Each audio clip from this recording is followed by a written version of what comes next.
So guys, for today's video guys, na namin dire guys sa Balanban guys, sa clinic ni Doc guys. Wala pa man abot si Doc dire guys. So naghuwat mi dire guys na ako ang anak diya sa Son. Mo ni ang clinic guys. Ang akong pares na diya Son guys. Nagkulat sila diya guys.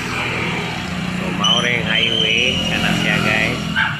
At bang aning kuan guys, kaning say nga ani galingan man sa una guys, ya wala naman mo function ng galingan na giguba na guys. So, wala na ikuan.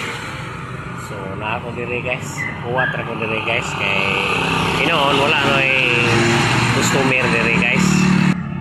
Wala no customer kayo. So na akong pares ug akong anak guys, man na siguro ni sila.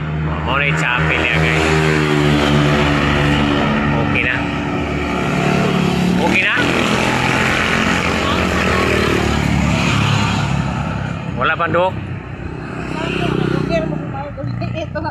So, maura na guys. Thank you for watching. Bye.